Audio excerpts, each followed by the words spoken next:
So today I wanted to talk a little bit about the Rewriting Ripley article that came out a few weeks ago that has gained new life because a member of the Red Letter Media team tweeted out his support of the article a few days ago.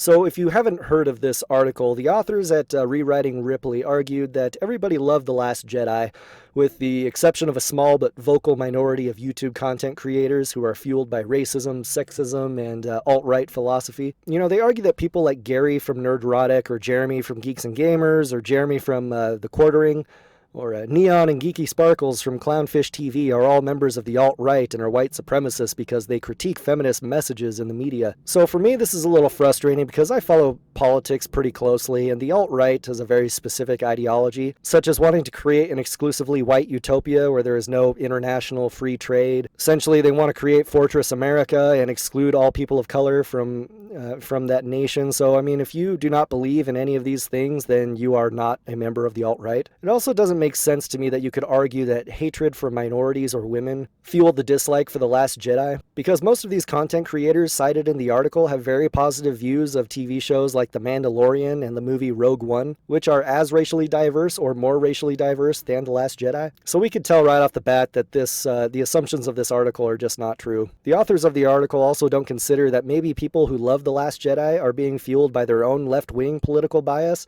But yeah, these authors just ignore that possibility. So what I wanted to discuss today mainly focuses on their hypothesis regarding the polarizing nature of The Last Jedi. They argue that The Last Jedi was widely loved by audiences and that only a small vocal minority accounts for those who dislike the movie. Now, I have advanced degrees in social science research methods, so I have some basic qualifications to discuss the methods these authors used, but at the same time, you don't have to be a rocket surgeon to pick up on the flaws in their methods. Now, if someone came to me and said, "We want to know if movie audiences enjoyed The Last Jedi," what I would do is get the contact information of moviegoers and identify all those who have seen The Last Jedi. Then I would randomly select a sample of around 1,000 people so that the sample is representative of the general moviegoing population. I would then ask them a series of questions, including asking them to rate how much they liked The Last Jedi on a sliding scale, such as a scale of 1 to 10. I would then calculate the mean and median of the data and create a histogram to examine whether there is a bimodal distribution of opinions on The Last Jedi.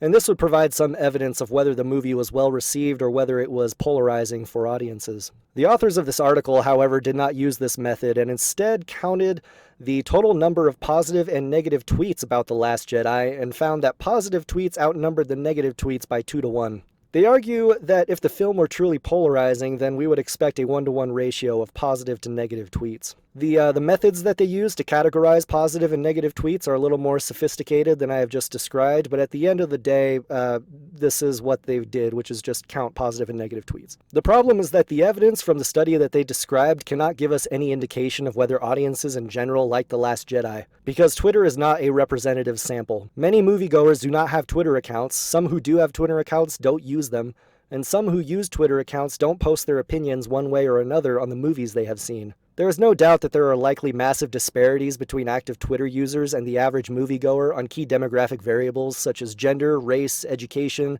geographic location, political ideology, or socioeconomic status. The sample they used is probably skewed even more by the fact that they didn't randomly select Twitter users to which they could send a survey, but they only included those people who chose to voice their opinions on Twitter in their sample. This leads into a larger issue of the fact that the authors did not control for the confounding variables previously listed, or alternative hypotheses which could explain the positive to negative ratio. For example, some alternative hypotheses are that people in general are more likely to post positive reviews than negative movie reviews, or younger women are more likely to post positive views on film and they outnumber men, or vice versa. The authors did not control for variables that may support alternative hypotheses, and therefore we can't draw any conclusions about how audiences receive The Last Jedi. All the authors have done is conduct a descriptive study, which is essentially just counting positive tweets. No matter how many word clouds you produce, these are simply data visualizations of descriptive statistics that cannot be generalized to any population beyond those who happen to tweet their opinions about The Last Jedi